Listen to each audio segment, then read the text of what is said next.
another episode you missed out. My guest tonight is, needs no introduction, Maritime Wrestling legend, Wildman Gary Williams.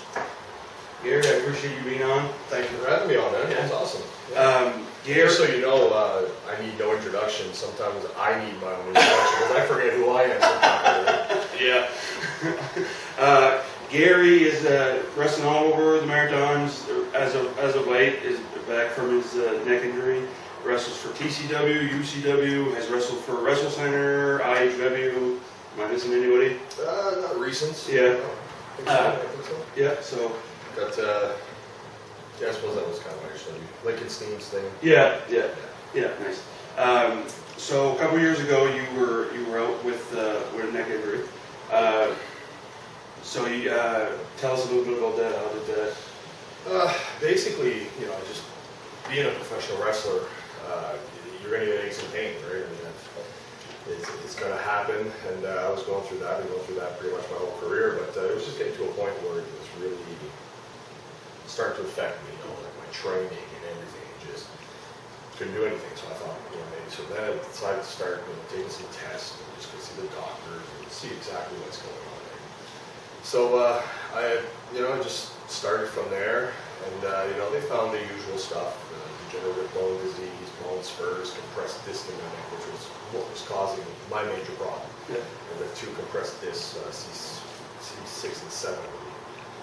And they caused the numbness in the arms, the pain, shooting in the shoulder and stuff. So anyway, long story short, I got that diagnosed. I knew what it was. Was it serious? Yes. It could be, yes. But it's one of those things.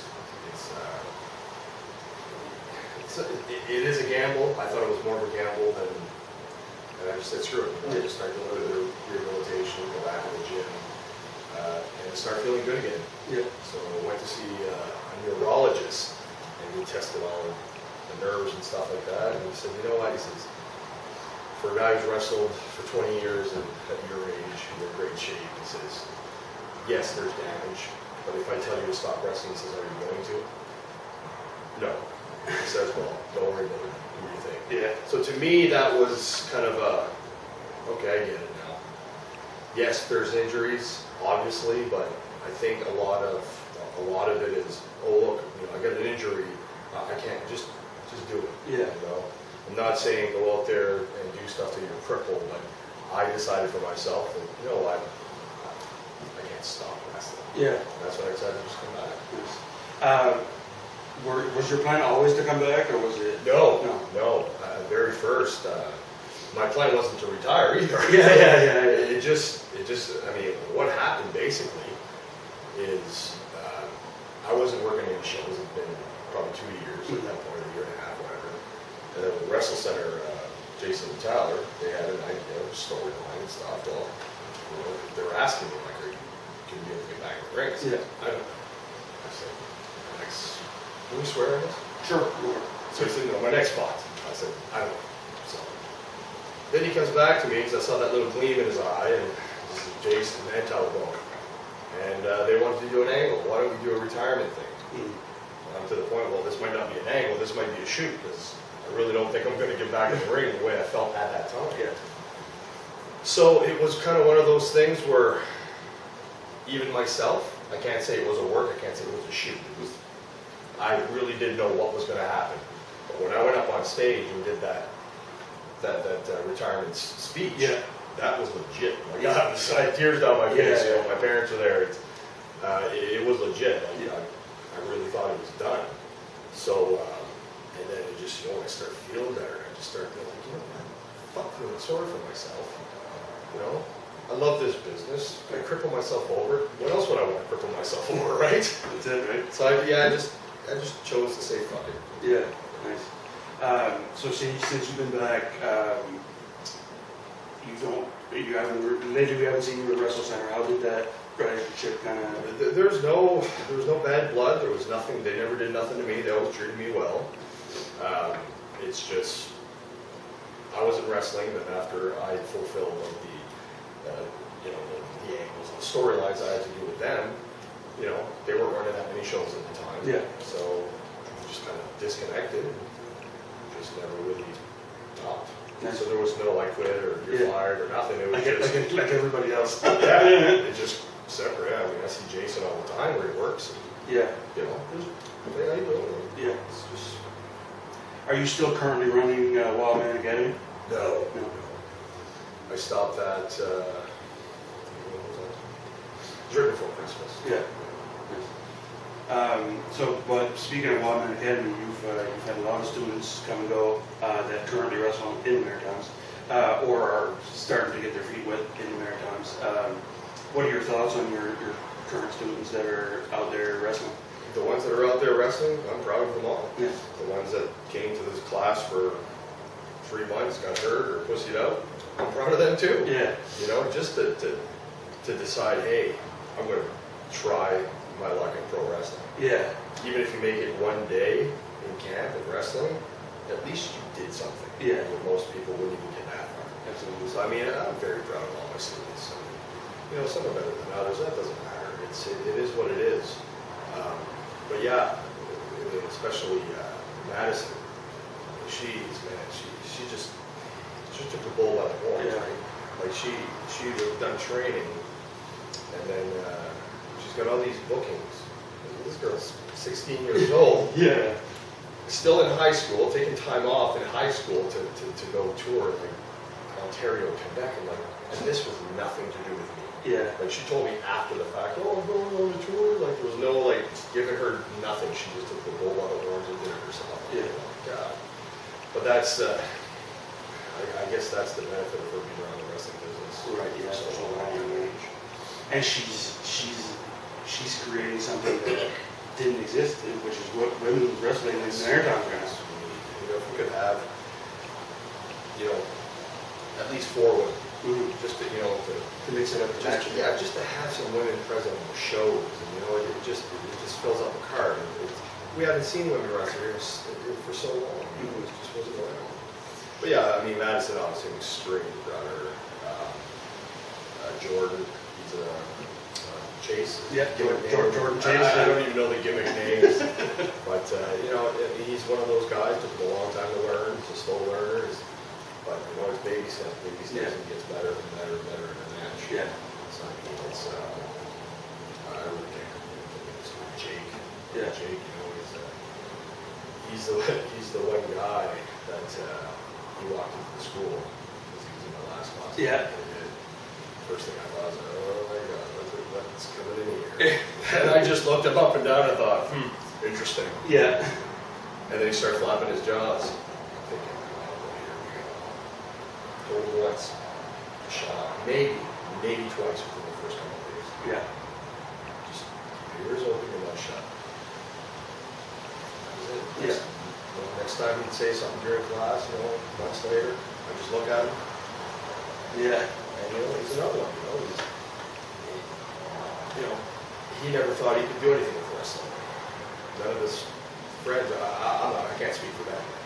You know, he's just one of these people. People look at him, get the wrong impression. Yeah. You know, because he weights, blah blah blah, just you know, whatever. And he proved them all wrong. Yeah. You know, just at the Wildman Academy, I think he lost like 7 pounds. Yeah. Training. Yeah. It's incredible. Absolutely. And now he's a UCW Tag Team Champion. Exactly. Way to go, champ. Yeah, and yeah, so I was me and a couple of the IHW guys were talking after the Bathurst show a few weeks ago, and we were talking about just the current state of maritime wrestling. We were talking, and we were like, if it wasn't for Gary and Peter, there might not be a maritime wrestling, because you guys have trained damn near close to everybody. Yeah, because Pete trained quite a few guys too. I trained the bulk of them. I never even realized, to be honest with you. I can't even tell you how many classes I did, but it wasn't that many. Yeah. I ran from 2005 to 2010, I did classes. So that was 5 years. So probably on average, 2 classes a year. But anyway, yeah, I sit back, watch the show, or be in the dressing room with the roster, and I train him, train her, train him. Yeah. Holy shit. Yeah. I trained 90% of it. Yeah. Luckily, what I told them, they listened, is, you learn the foundations. Yeah. That's why I don't go in there and learn all these little fancy, I just learn the basics, the foundations. Yeah. The blocks, the lockouts, that can that looks good, that's all. You get guys that get into the training where they're teaching these guys all these specific moves, like they work on, I don't know, obviously, for example, Powerball or something. Yeah. It's like, anybody can do moves. Yeah. Teach the kids the foundation. Yeah. And that's what I do, I focus on the foundation. Like, oh, people come up to me all the time, well, we didn't do the power sign, we didn't do this, we didn't, it's like, do it if you want, but if you know the basics, you know how to do the move. Yeah. Very easy. Yeah. So anyway, it's, they realize that. So this way here I find where I don't really focus on working on a character for them or anything, or trying to develop them in a certain style. I just, here's the tools, here's how you use them. Yeah. Now, create your own. So everybody's got different styles, right? Yeah. Because you see it a lot of times with wrestling schools where any training that comes out of there, they all have that same style. Yeah, They all look the same, Yeah. they all wrestle the same, Yeah. they all do the same moves. So, yeah, that's pretty much my way of thinking for wrestling in the school. Frank Parker was a good friend, Yes. of yours. Very good friend. Yeah, helped you break into the business. Just as of recently, his daughter Yes. is now refereeing in the marathon. So what are your thoughts on Emily and her refereeing? You know, that I think that is just absolutely amazing for everybody. You know, it kind of fills that gap that Frank's no longer with us. Yes, yeah. She comes right in, it's like, oh my God, you know. It was so organic for it It was. Yeah. It really was. Like, it just kind of, you know, when she told me that, it was probably like a month before, whatever it was, prior to her first reffing match. I'm like, it's funny because I never even thought of it, Yeah. right? I was always like, I never thought of her being involved with the business. Yeah. And when she told me that, I was like, wow, that's fucking amazing. Yeah. Why didn't I suggest, like, it just Yeah. never even dawned on me. I don't know why. Because, I mean, she was, you know, she looks like Frank. You know what I mean? She was, like, you know, Haley, God love her too. You know, she's mama's girl. Yeah. You know, Emily's more, Yeah. was Frank's girl for sure. But, yeah, I think it's amazing. Yeah. Every time I see her going up to that ring, it's just sends shivers, man. It's awesome. Yeah. And when I found out she was, because everybody knew Frank was, even if I didn't know Frank personally, but I knew of him, of course. And when I found out she was going, the first kind of reaction was like, of course she is. Yeah. That makes complete sense. That's what I was trying to say. Like, yeah, or what? Yeah. And nobody seemed to have thought. I'd like to actually know, because I never asked her. I keep forgetting, but like, how did this come? I think it was Justin that originally. Justin. Okay, I was gonna say I thought it might have been Dick Durney. No, I think she started with her first. That was her Thomas first. was Vision Pro, was Yeah. was Dick Durney's promotion, and I think it was Justin brought it to her. But I had never met her. I know her now. She's a fantastic lady. That entire family is. Yeah. Her mother. Yeah, and no, I got to know her because we did the memorial show in Truro for IW, and she was refereeing, and I had raised extra money through my work for the Hospice Society, Nice. and so I got to chatting with her through that, and so she's a great addition. She's definitely Awesome to have there. Like I said, it just fills that void. You know? Yeah. It just gives that that sense of comfort. Yeah, for sure. Yeah, it's really cool. Like I said, it's like a void. It was a void that, Yeah. that needed to be filled. And it's funny because Frank wasn't even around in the wrestling business for the longest time, like the last really 10 years. Yeah. But you know, obviously he had so much significance to, especially the boys, and you know, to a lot of fans as well. But, yeah, it's awesome. Yeah, it's awesome. It's awesome to see. So right now, like there's definitely a new generation of wrestlers coming through, and like you said, you've trained 98% of the product. Between you and Peter, I would say you guys have trained nearly everybody. What are your feelings on the current state of wrestling in the Maritimes? I think it's absolutely fantastic. Yeah. I don't think wrestling in the Maritimes now. I'm leaving out the earlier days, like obviously Grand Prix stuff that's way prior to our time. I'm talking like 2001 and stuff like that. Right. I'll get to that later, but right now, it hasn't been this busy with indie pro wrestling for as long as I've been for as long as I've been in the business. Yeah, yeah. You know, like back, like I was saying, back in Real Action Wrestling in 2001, you know, the summer would come around and boom, you have, you know, 2 or 3 months of full-time work. But then after that, it's done. Where now, it's not tours no more. No. He's on a 4 or 5 days tour every once in a while. But it's, you know, it's consistent shows. Yeah. You know, 1 or 2 a month, whatever. But yeah, I think it's great. You know, we get a lot of good talent coming through, which helps out the local talent. But the thing is, and you know, myself and Pete and Mike Hughes, we sit there and talk about it. We're just talking about it in Pictou, like how, like, the people, like the workers that are, I'm not saying this to try to sound biased because I'm from, you know, Western Canada, that we're all, it's just, it just seems like the ratio of good versus bad wrestlers, the bad is very, very, very little. Yeah, you know what I mean? Like, yeah. it's really, if you want to call it a territory, you know, the Maritimes, it's a territory of amazing workers. Yes. You know, same you could say for Stampede back in the day. You know, it's, I mean, they still have talented guys today. It's not Stampede, but anyway, it's another story. But yeah, there's just something. And that being said, that we have a lot of amazing talent. We're always the most underrated talent around too. Yeah. Guys like Tyson Dukes. Yeah. Come on, man. You know. Who just got into the cruiserweight tournament Yes. in WWE, which is unbelievable. You should have had a break a long time ago. But I mean, you know, it's the way it works. You know? Yeah. But yeah, there's just a lot of talent. But, you know, just maybe overlooked. I don't know if it's geographically or what it is. Yeah, it's certainly not talent. No, absolutely. I think the Maritimes has a history of not being, doesn't have a whole lot of eyes on it. But Yeah, because you can't count. Everybody knows what count.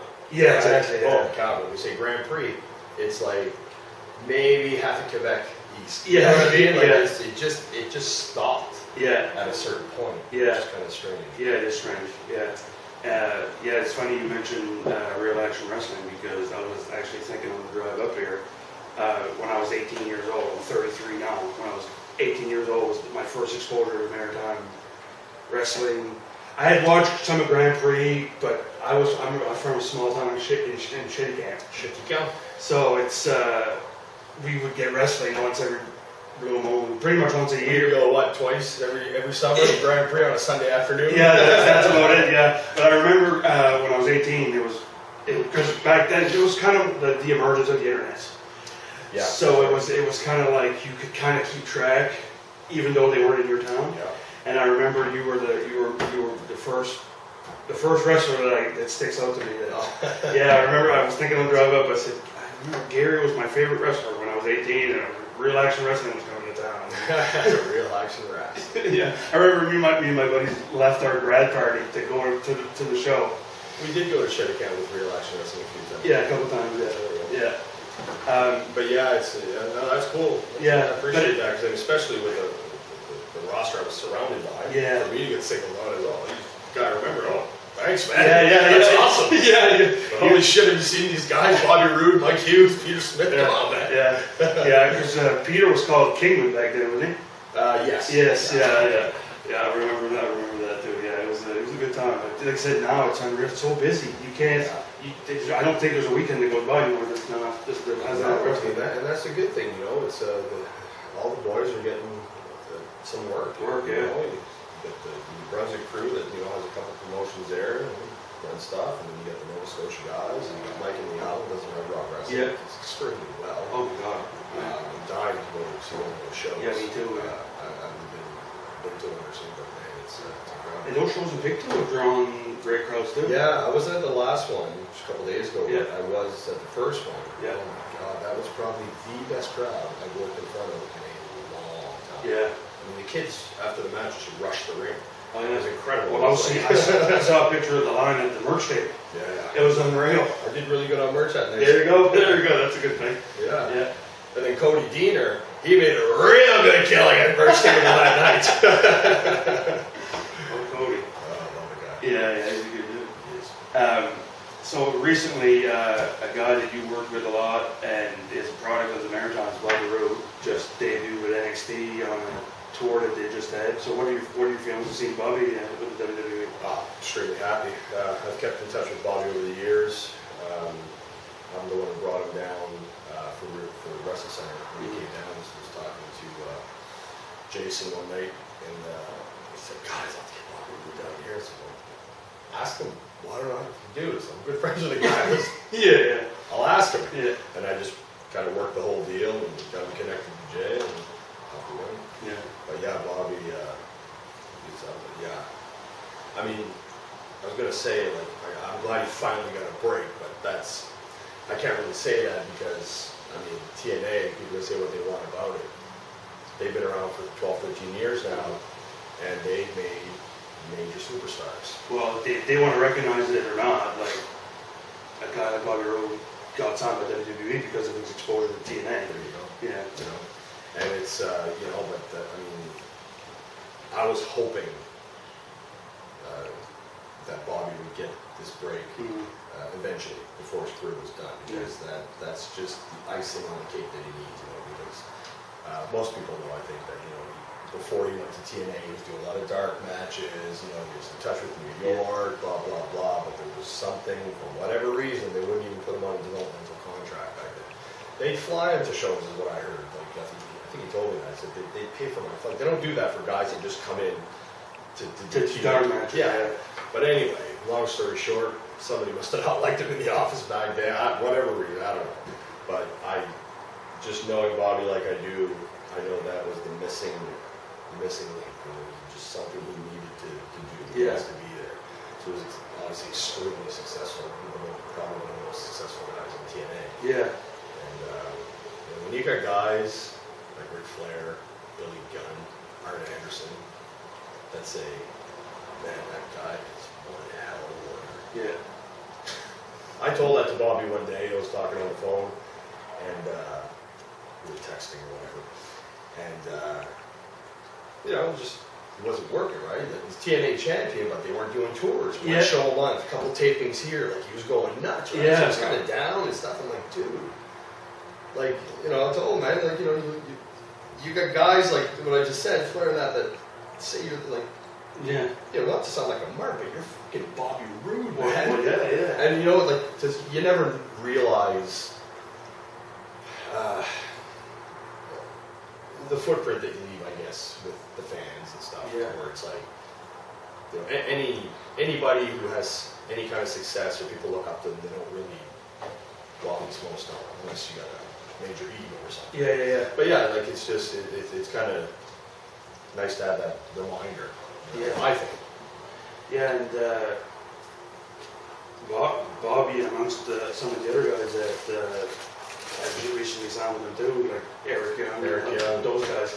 Another fantastic. Yeah, like those are the type of guys that they don't need to bring in and rename or repackage because they already got their name. That's another thing that Bobby said on that conversation about when I was talking to him. He was his age. Yeah. This was before, a couple months before the TNA did. And he said, like, actually, he's late 30s, mid 40s. Yeah. And that's exactly when I said, I'm like, Bobby, you're Bobby Roode. Yeah. The 30-year-old clause doesn't apply to an established star. Yeah, exactly. Like, and he just didn't see that, you know what I'm saying? And I've had conversations like that, similar to like big stars, and they really just don't, guys like Bruce the Barber Beefcake, British, Davey Boy Smith, they really didn't know, like, Davey Boy Smith didn't know he was Davey Boy Smith, like the British bulldog. Yeah. You know what I'm saying? In a way, it's nice to see that they're that humble. It's humble, yes, exactly. Yeah. There are exceptions. Yeah. I haven't met very many actually, but it's, I'm happy for Bobby, happy for Eli. It's awesome. Yeah, it's good to see. They certainly deserve it. Oh, absolutely, yeah. So recently, within the last year, you've come back. You're wrestling full time again. What was it? Full time? What was your process for getting ready to make a comeback? Because I just before you started, I want to say, and I've heard this from several people in my interviews, and it's said that you're in the best shape that you've been in a long time. Yeah, definitely. Pretty close to the best shape of my life. But, like as far as the wrestling thing goes, everything just kind of happened most people think, oh, it's playing, it doesn't work, Yeah. to now, it wasn't. I legitimately didn't know. But everything just kind of worked in the way it was meant to work out, I guess. Yeah. It's not cliche or anything, but, and then as far as the getting back in shape, I got back in the ring, did a few matches.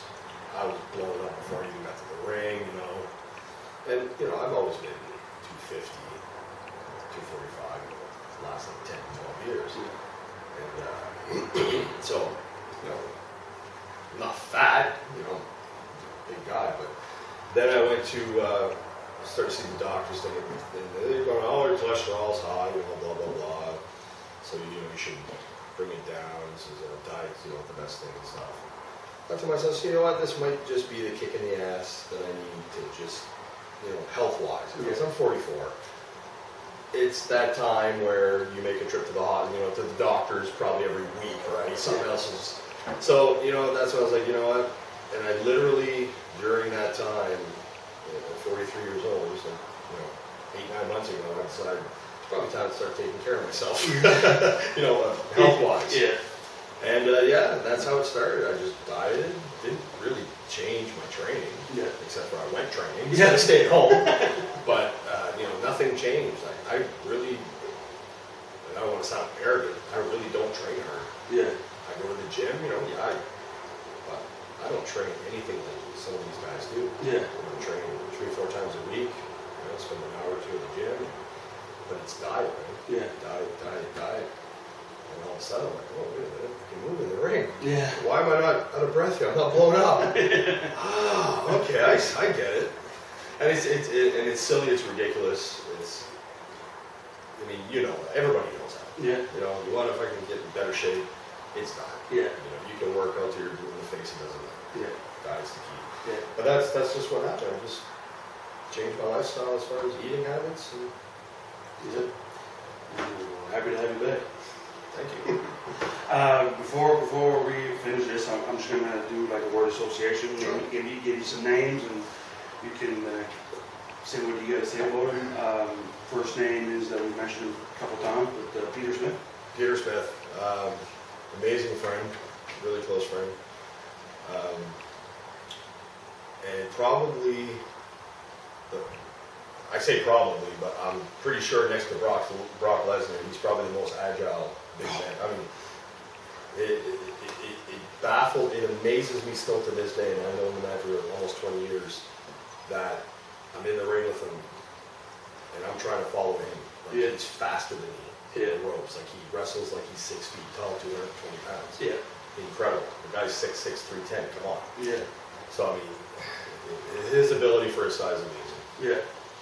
That was more of a word, bigger than a word association. No, you could say as much as you want. You could have said Brody Steele. I would have said big. Mike Hughes. Mike Hughes, man. I say it all the time. By far best worker in the Maritimes. Marcus Burke, you're a close second. Mike's an amazing guy. Mike has Mike is probably, and this, a major reason why he's the best worker in the Maritimes, is that he's got the most passion for wrestling.